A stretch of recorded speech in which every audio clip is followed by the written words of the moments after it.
सभी भक्तों को जय बाबा की। एक बार फिर मैं आप सभी भक्तों के समक्ष उपस्थित हुआ हूँ भक्ति सागर पंचद्वार बराड़ा धाम चैनल के माध्यम से। देखो, गृह युद्ध कैसे हो रहा यह मैं थोड़ा सा आप लोगों को बता देता हूँ, और विश्व युद्ध कैसे होगा यह भी आपको बताऊंगा। पहले हम गृह युद्ध के ऊपर बात करते हैं कि गृह युद्ध कैसे शुरू हुआ है। देखो, गृह युद्ध आपस का मतभेद है, इंसान इंसान का मतभेद है। जहाँ पर एक दूसरे का विचार नहीं मिलते हैं वहीं पर मतभेद पैदा होता है, वहीं पर जातिवाद, धर्मवाद ये सब शुरू होता है। मतलब आपसी झगड़ा, यह गृह युद्ध है। और यह गृह युद्ध शुरू हो चुका है, हमारे भारत देश से शुरू हो चुका है। यहीं से नींव रखी गई है धर्म और अधर्म के युद्ध की, जहाँ पर पुनः धर्म को स्थापित किया जाएगा, अधर्म को परास्त किया जाएगा और सत्य सनातन धर्म की ध्वजा को लहराया जाएगा। जो सत्य के प्रतीक हैं शिव, उस सत्य को लहराया जाएगा, पूरी दुनिया में लहराया जाएगा। लेकिन हम गृह युद्ध के बारे में बात कर रहे थे। एक गृह युद्ध है, एक विश्व युद्ध है। तो गृह युद्ध देखो शुरू हुआ है देवकी नंदन और धीरेन्द्र शास्त्री के माध्यम से, क्योंकि इस कलयुग में कली राक्षस के सेनापति वही दो इंसान हैं। उन्होंने जातिवादी में समाज को बांट दिया है, हिंदू मुस्लिम सिख ईसाई के नाम पर पूरी दुनिया को बांट दिया है। यहीं से शुरू हुआ है धर्म और अधर्म का युद्ध, क्योंकि कलयुग में सत्य कोई मान्य नहीं है किसी इंसान को, सभी लोगों को असत्य मान्य है। जो इस दुनिया में है ही नहीं उसी को लोग मानते हैं, और जो इस दुनिया में है उसको लोग भूल चुके हैं। तो असत्य दुनिया में मान्य है, और असत्य में है क्या? जितने भी इंसान हैं सभी असत्य हैं। जितने भी इस दुनिया में भगवान हैं सभी असत्य हैं। सत्य तो सिर्फ शिव है, लेकिन शिव को कोई नहीं मानता। क्यों नहीं मानता? अब आप कहोगे कि मैं तो पूजा पाठ करता हूँ, शिवलिंग पर जल चढ़ाता हूँ, ये करता हूँ, वो करता हूँ। जो अपने जीवन को सांसारिक गुरुओं के माध्यम से चला रहा हो, पाखंडियों के माध्यम से चला रहा हो, उसका शिवलिंग पर जल चढ़ाना ना चढ़ाना बराबर ही है। समझ लो उस इंसान ने कोई भक्ति ही नहीं की है। अगर आप असत्य के मार्ग पर चलते हो, इस पाखंडवाद में शामिल होते हो, इस धर्म और अधर्म के युद्ध में धर्म के नाम पर लड़ते हो, आपस में ही लड़ते हो, तो आपका कोई फायदा नहीं है। शिव की भक्ति करी हुई आपकी सारी व्यर्थ है। आप सत्य के मार्ग पर नहीं चल रहे हो, आप असत्य के मार्ग पर चल रहे हो। उन्हीं की टीम में शामिल हो। किसकी टीम में? कोक और बिकोक की टीम में, धीरेन्द्र शास्त्री और देवकी नंदन की टीम में। जब कोक और बिकोक एक इंसान के अंदर रहते हैं और वह इंसान एक राक्षसी कार्य करता हो, वह इंसान आपस में ही इंसानों को लड़वा कर मारना जानता हो, तो वह इंसान इंसान नहीं होता है। कार्य उसके सारे राक्षसों के हैं, तो वह इंसान इंसान नहीं है, वह एक जीता जागता राक्षस है। तो कोक बिकोक भी दिखाई नहीं देंगे आपको। दिखाई देंगे तो धीरेन्द्र शास्त्री और देवकी नंदन ही दिखाई देंगे। कल्कि भी दिखाई नहीं देगा आपको। दिखाई देगा तो आपके सामने बैठा हुआ इंसान दिखाई देगा, जिसका नाम है संत श्री प्रमोद जी महाराज। शक्तियों का युद्ध है। सत्य क्या है आप लोगों को दिखा रहा हूं, आप लोगों को बता रहा हूं। असत्य के साथ रहोगे या सत्य के साथ चलोगे, फैसला तो आपका ही है। अपने जीवन को बचाना चाहते हो तो सत्य के मार्ग को अपनाना होगा और असत्य को दुनिया में से मिटाना भी होगा। यह भी याद रखना आप लोग, ऐसा नहीं कि आप सत्य के मार्ग पर चलते हो, शिव की शरण में रहते हो तो अपने कर्म को भूल जाओ। शिव जब भी पृथ्वी पर किसी भी संत महात्मा पुरुष दैविक पुरुष के माध्यम से अपने संदेश को पहुंचाते हैं तो एकता का संदेश पहुंचाते हैं कि दुनिया में सभी इंसान हैं, सभी इंसान उस भगवान की संतान हैं। एक होकर रहो, आपका जीवन सुखी रहेगा। इस पृथ्वी पर जितने भी संत महात्मा पुरुष या भगवान के स्वरूप में पृथ्वी पर लोग आए, यही संदेश दिए। जैसे हमने आप लोगों को पहले बताया कि सत्य कभी दिखाई नहीं देता और असत्य कभी टिकता नहीं है। इस पृथ्वी पर चाहे इंसान हो या भगवान हो, सभी लोग असत्य हैं। जितने लोग किसी भी देवी देवता का मूर्ति के स्वरूप में पूजा करते हैं तो वह भी दुनिया तो आपकी असत्य ही है।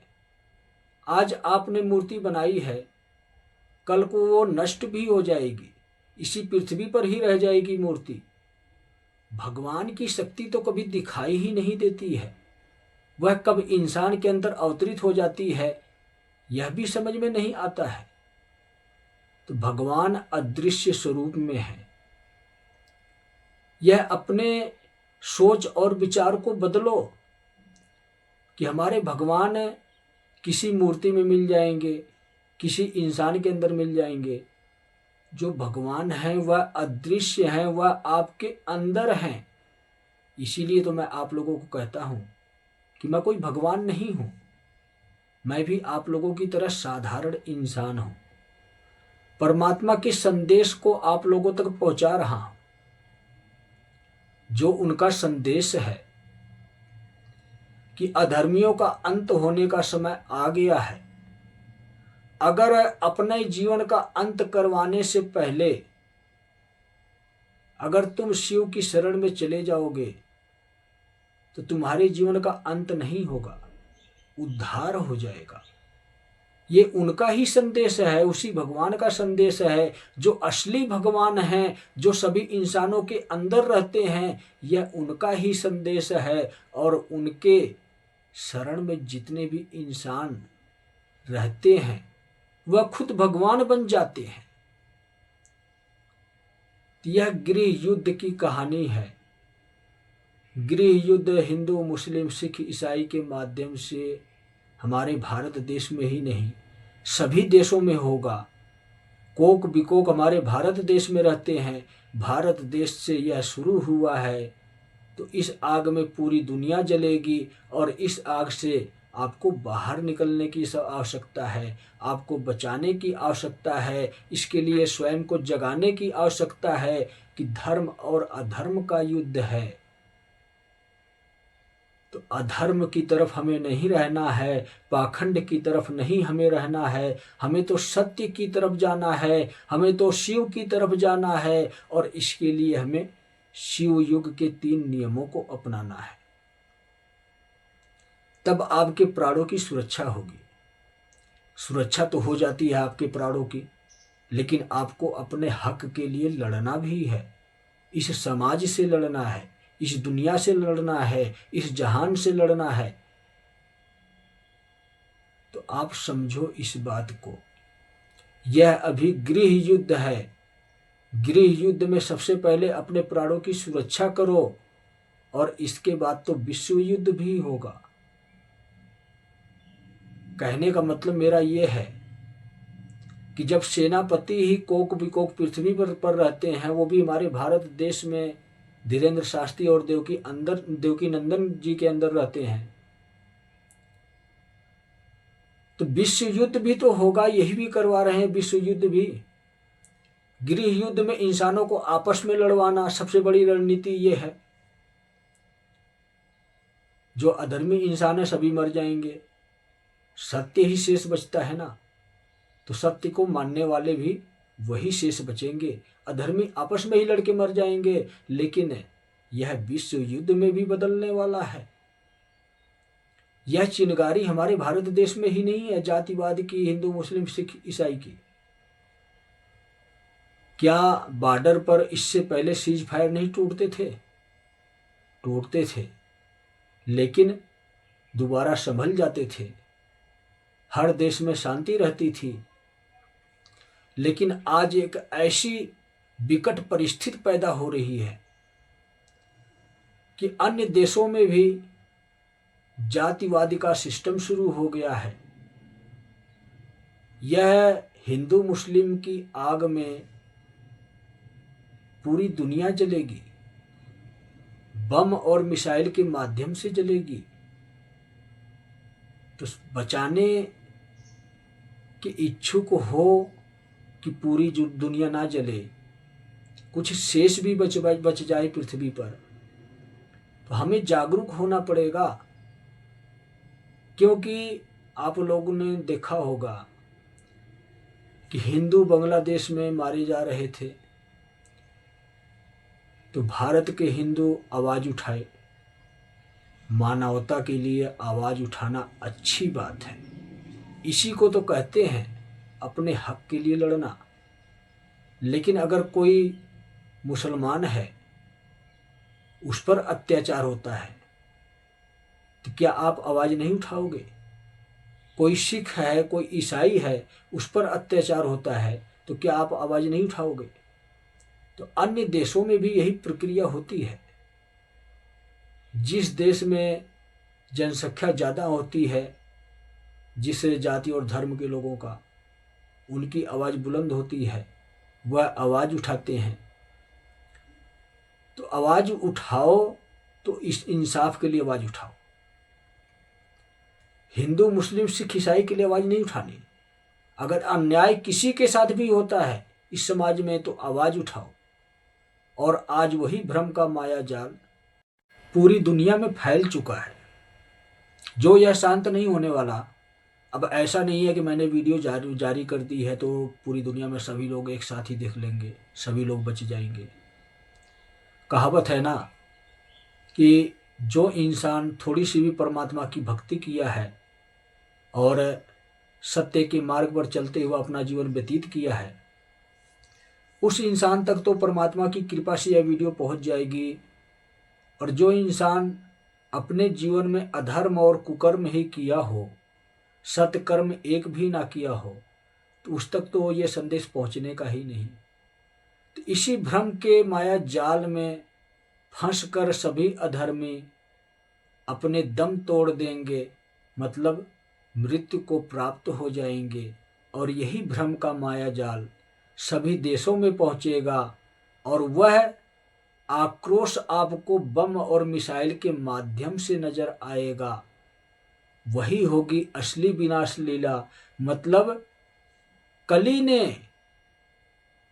ने कोक और विकोक को ये आदेश दिया है कि ज़्यादा से ज़्यादा संख्या में इंसानों को हैवान बनाओ, राक्षस बनाओ, इनकी सोचने समझने की बुद्धि को नष्ट करो, ताकि ये अधर्म की तरफ ज़्यादा पलड़ा भारी हो। कल की इन इंसानों में से अपनी सेना में इंसानों को कम से कम शामिल कर सके, यह कली राक्षस का आदेश है कोक विकोक को। इसलिए धर्म और अधर्म के नाम पर कोक और विकोक राक्षस तैयार कर रहे हैं। जो इंसान यह नहीं सोचता है कि सामने वाला व्यक्ति इंसान है, उस पर दया करनी चाहिए, तो वह राक्षस ही होता है, वह कली की सेना का राक्षस होता है। तो जब आप कोक और विकोक की इच्छा से, देवकी नंदन और धीरेन्द्र शास्त्री की इच्छा से अपना जीवन व्यतीत करोगे, तो आप भी राक्षस ही हो। आप कल्कि के सेना के योद्धा नहीं हो।